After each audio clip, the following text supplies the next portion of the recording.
Hey there, welcome to this episode, and as you can see, we are going to dive in, import some samples onto our pad so that we can start making a beat. Now if we do Shift and Pad 14 here, you'll notice again that the information is written underneath, import and export, so if you're looking for that menu, don't forget to check out the writing here. Opens up the import and export menu on our display, and using this push enter, or I think it's called the value button in the manual, we can scroll through and we can choose our options. Now we can import, we can export back to the SD card, we can format it as well, and we can also cancel to exit. Now we can just press exit as well and come out of that menu at any point, but we're going to choose import from SD card. Now, one thing you'll notice when you do this for the first time, when you boot up the device, it will take a second to get your samples loaded up, so don't worry. It doesn't do it every time, it's just on the main startup, and I think it must be just kind of gathering all the information it needs to display your samples and stuff and have them ready.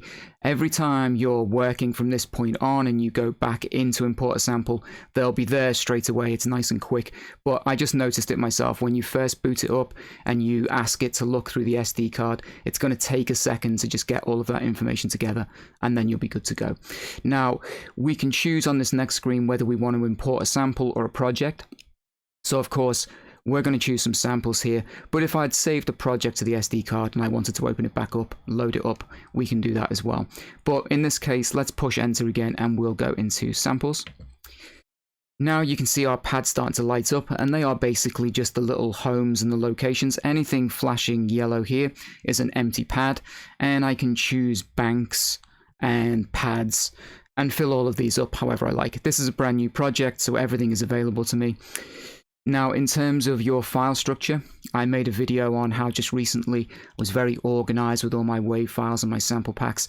And what I try and do is to just keep things on a very simple level so that I don't have to folder dive too much, which isn't so much of a problem in like a desktop DAW, but on a device like this, if you've got drums inside of other folders, inside of folders, inside of folders, it becomes really tiresome trying to find your sounds. So I try and keep things on a basic and very simple kind of structure and format. So if we look at my little menu here, I have a bunch of stuff, my main groups, drums, sound effects, whatever it happens to be. In this case, let's use drums. I go into my drums, then it's the name of the sample pack or the group of drums, however I've kind of done this here, and I'll use one of my own as an example, but I've got these like black drums.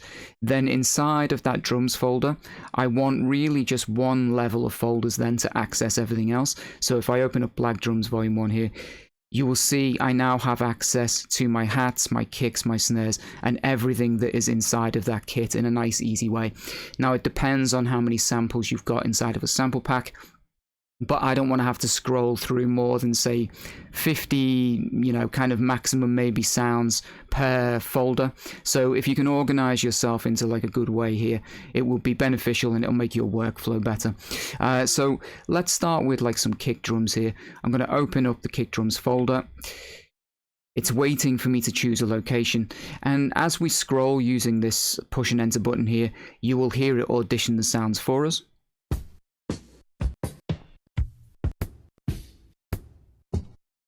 Let's say this is the kick drum that I want. It's waiting for me to choose a destination, that's why they're flashing. Let's say I choose pad 1. You will notice that stops flashing, and that is now my destination pad, and I simply need to push the enter button.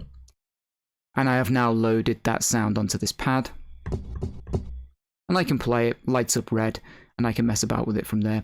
Now, if you try and do the same thing and load it onto the same pad, you will get like another message. So it's waiting for me to choose the destination pad. If I keep it pressed here on this pad and try and do it again, you will see it's asking me, do I want to overwrite that pad and put another sample onto it? In this case, I'm going to cancel and just come out of there because we're going to choose another pad and another sound.